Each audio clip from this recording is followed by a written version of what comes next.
அன்பிற்குரிய மாணவர்கள் அனைவருக்கும் வணக்கம். இந்த வீடியோ கிளாஸில் நம்ம பார்க்க போகிறது +1 கெமிஸ்ட்ரியில் ஹைட்ரஜன் பாடத்தில் நீரேற்றம் அடைந்துள்ள சேர்மங்கள் ஹைட்ரேட்டட் காம்பவுண்ட்ஸ் அப்படின்ற டைட்டில் பற்றி பார்க்க போகிறோம். இதுக்கு முந்தைய வகுப்பில் நம்ம என்னெல்லாம் பார்த்தோம் அப்படின்றத ஒரு நான் சொல்லிடுறேன் பாருங்கள். ஹைட்ரஜனுடைய காம்பவுண்ட்ஸ் 2 பார்த்தோம் இல்லையா? ஒன்று வந்து வாட்டர், இன்னொன்று வந்து ஹைட்ரஜன் பெராக்சைடு அப்படின்னு சொல்லிட்டு நம்ம பார்த்தோம். வாட்டர் அப்படின்ற அந்த ஒரு காம்பவுண்டை மட்டும் நம்ம டீட்டெயிலாக பார்த்தோம். வாட்டருடைய ப்ராப்பர்ட்டி என்ன, அது எப்படிலாம் ரியாக்ட் ஆகுது, எது மாதிரியான ரியாக்ஷன்ஸை வந்து கொடுக்குது அப்படின்றத பற்றி நம்ம டீட்டெயிலாக பார்த்தோம். ஏற்கனவே சொன்ன மாதிரி ரியாக்ஷன்ஸை படிக்கிறது ரொம்ப பெஸ்ட்டு.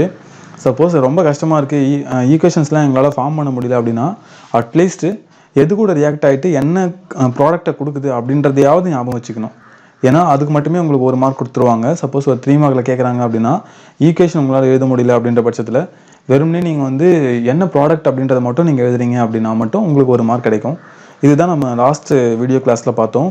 என்னென்னலாம் கெமிக்கல் ப்ராப்பர்ட்டிஸ் ஆஃப் வாட்டர் அப்படின்றத பற்றி பார்த்தோம். அதனுடைய தொடர்ச்சியாக நம்ம இன்றைக்கி கிளாஸில் பார்க்க போகிறது நீரேற்றம் அடைந்துள்ள சேர்மங்கள் ஹைட்ரேட்டட் காம்பவுண்ட்ஸ் அப்படின்றத பற்றி பார்க்க போகிறோம். ஸோ இதை பார்க்குறதுக்கு முன்னாடி உங்ககிட்ட ஒரு சின்ன ஒரு கேள்வி தான். வீட்டில் வந்து உப்பு நீங்கள் பார்த்துருப்பீங்க. உப்பு வந்து சால்ட்டு, அப்புறம் வந்து கல் உப்பு அப்படின்னு சொல்லிட்டு நம்ம 2ஆக சொல்லுவோம் இல்லையா? ஆனால் எல்லாமே NaCl தான். அந்த கல்லுப்பு மட்டும் இப்போ நம்ம உதாரணத்துக்கு எடுத்துப்போம். கல்லுப்பு வந்து நீங்கள் பார்த்தீங்க அப்படின்னா ட்ரையாக இருக்கும் போது ஒரு மாதிரியும், அதுவே ஒரு நீர் கோத்துட்டு இந்த மழை காலங்கள்லாம் பார்த்தீங்கன்னா நீர் கோத்துட்டு இருக்க மாதிரி ஒரு மாதிரியும் நமக்கு பிசுபிசுப்பாக இருக்கும். பார்த்துருக்கீங்களா? நீங்கள் லேபில் வந்து நிறைய சால்ட் வந்து வச்சுருப்பாங்க. அந்த சால்ட்டில் கூட ஒரு சிலலாம் பார்த்தீங்கன்னு வச்சுங்களேன், அதே மாதிரி தான் இருக்கும். ஒரு சில சால்ட் வந்து ட்ரையாக இருக்கும், நல்லா வந்து பவுடர் ஃபார்ம்லேயோ இல்லை கிறிஸ்டல் ஃபார்ம்லேயோ ட்ரையாக இருக்கும். ஆனால் ஒரு சில சால்ட் வந்து பார்த்திங்க அப்படின்னா மாய்ஸ்சரைசேஷனாக இருக்கும், அப்படியே வந்து நீர் கோத்துக்கிட்ட மாதிரி இருக்கும்.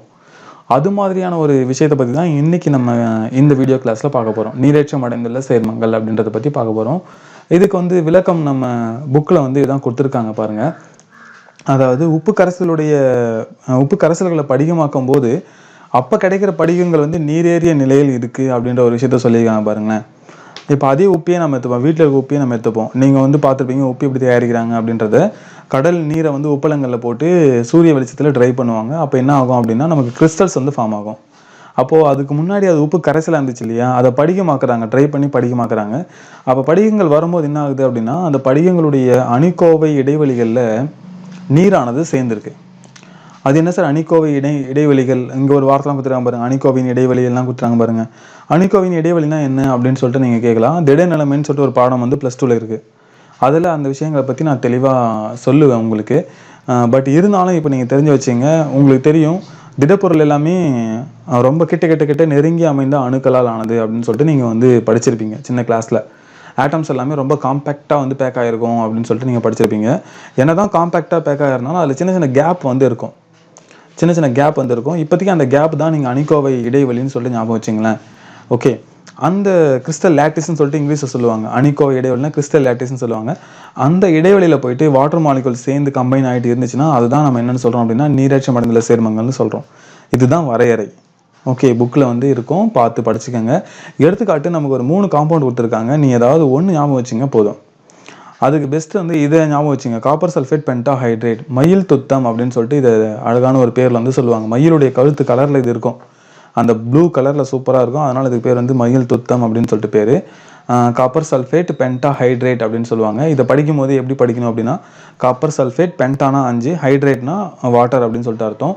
டாட் வச்சுக்கிறாங்க பாருங்கள். டாட் வச்சாங்கன்னா என்ன அர்த்தம் அப்படின்னா அந்த காப்பர் சல்ஃபேட் படிக அணிக்கோவை புள்ளிகளில் இடைவெளிகளில் 5 நீர்மூலக்கூறுகள் வந்து சேர்ந்துருக்கு அப்படின்ற ஒரு அர்த்தத்தை வந்து கொடுக்கும். சரியா? அதுதான் இங்கே வந்து விளக்கமாக கொடுத்துருக்காங்க. அப்போ கிறிஸ்டல் லேட்டிஸ்ன்றது உங்களுக்கு நான் இப்போ தான் சொன்னேன், அணிக்கோவை புள்ளி அப்படின்றத. இந்த ஒரு எக்ஸாம்பிள் மட்டும் நீங்கள் எழுதினாவே போதுமானது. பட் இன்னும் டீட்டெயிலாக நம்ம காப்பர் சல்ஃபேட் பற்றி பார்க்கலாம். இப்போ நீங்கள் பார்க்குறீங்க பாருங்கள், இதுதான் காப்பர் சல்ஃபேட்டுடைய அந்த வடிவம்.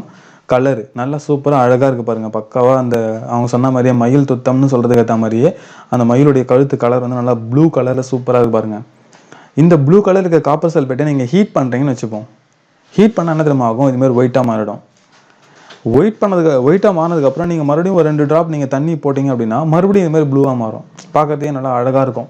ப்ளூ கலர் இருக்குது, ஹீட் பண்ணுவோன்னே நல்லா பியூர் ஒயிட்டாக மாறும். மறுபடியும் நீங்கள் தண்ணி சேர்த்தோடனே மறுபடியும் வந்து இது மாதிரி ஒரு ப்ளூ கலரில் வரும்.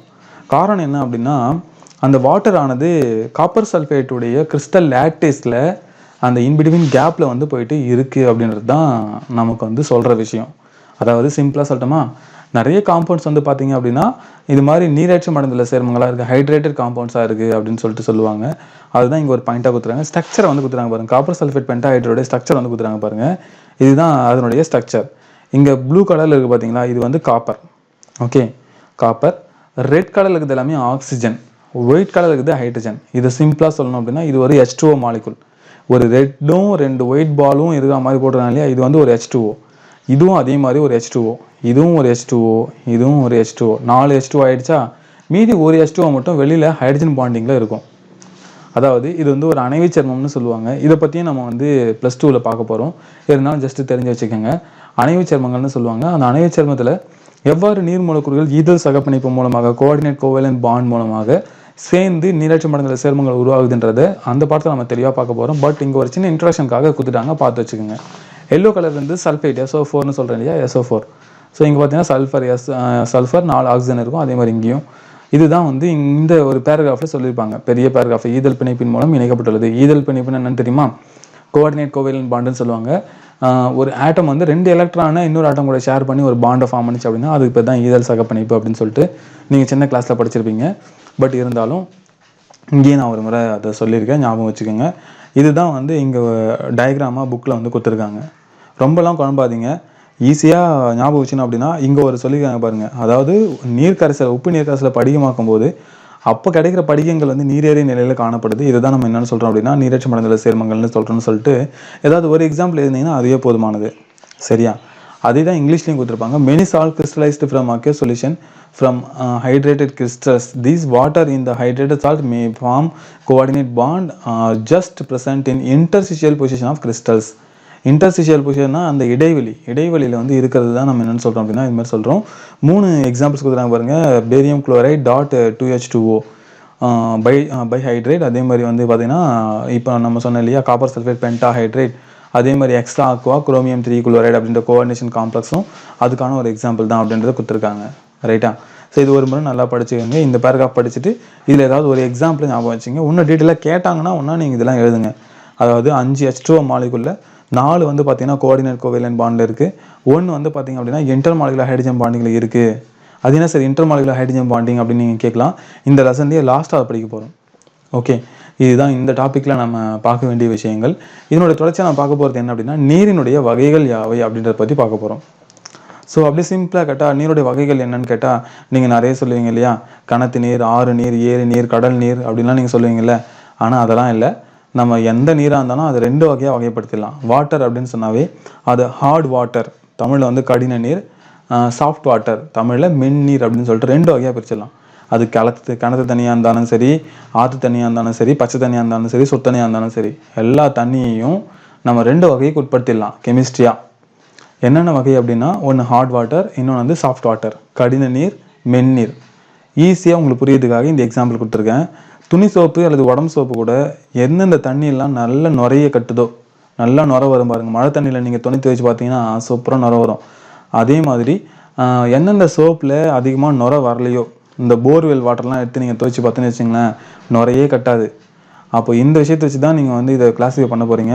எந்த சோப்பு அதிகமாக தண்ணியில் வந்து நுர கட்டுமோ அது வந்து சாஃப்ட் வாட்டர். எந்த சோப்பு வந்து நுர கட்டாதோ அது வந்து ஹார்ட் வாட்டர். இது அப்படியே எக்ஸாம்பிள் எழுதக்கூடாது. எந்த சோப்பு நுரையை கட்டாதோ அது வந்து ஹார்ட் வாட்டர் அப்படிலாம் எழுதக்கூடாது. அங்கே நம்ம கெமிக்கலாக வந்து சொல்ல போகிறோம். அதாவது கெமிக்கல் டேர்ம்ஸ் யூஸ் பண்ணி நம்ம சொல்ல போகிறோம். ஓகேவா? அப்போ இந்த 2 கேட்டகரியை ஞாபகம் வச்சுங்க. அதே மாதிரி மழை தண்ணியில் வந்து சோப்பு எப்படி நல்லா நிறைய கட்டுதோ அதே மாதிரி மழை தண்ணியில் நீங்கள் சாப்பாடு செஞ்சு பார்த்தீங்கன்னா பியூர் ஒயிட்டாக இருக்கும். கம்பேர் வித்து ஆறு தண்ணி, அப்புறம் ஏரி தண்ணி, அப்புறம் குளத்து தண்ணி, கிணத்து தண்ணி, இதெல்லாம் நீங்கள் விட சாஃப்ட் வாட்டர் வந்து மழை தண்ணி ரொம்ப சாஃப்ட் வாட்டராக இருக்கும். அதுதான் வந்து நீங்கள் இங்கே புரிஞ்சிக்க வேண்டிய விஷயம். சரி, ஏன் சார் இங்கே வந்து நுர வருது? இந்த நீங்கள் சொன்ன மாதிரி மழை தண்ணியில் வந்து எப்படி நுர வருது, கிணத்து தண்ணியில் போர் வாட்டரில் ஏன் வந்து நுர வரல அப்படின்னு நீங்கள் கேட்கலாம். காரணம் என்ன அப்படின்னா, கடின நீர்னு சொன்னாவே அதுக்கு என்ன தெரியுமா வரையறை? அதில் கால்சியம் அண்ட் மெக்னீஷியம் அயனிகளுடைய காம்பவுண்ட்ஸ் இருக்கும். அதாவது கால்சியம் 2+ அண்ட் மெக்னீஷியம் 2+ உடைய அயான்ஸ் இருந்துச்சு அப்படின்னா அது ஹார்ட் வாட்டர். அது எப்படி சார் இருக்கும் அப்படின்னா, நம்ம மண் இருக்கு இல்லையா, மண்ணுனாவே உங்களுக்கு தெரியும் அதில் நிறைய காம்பவுண்ட்லாம் கலந்துருக்கு, நிறைய சால்ட் எல்லாமே அதில் கலந்துருக்கு. மழை தண்ணி வந்து அந்த மண் வழியாக போய் தான் நமக்கு வந்து கீழே வந்து இருக்குது. அதுதான் நம்ம கிணறா வெட்டி என்ன பண்ணுறோம் அதுலேருந்து எடுக்கிறோம்.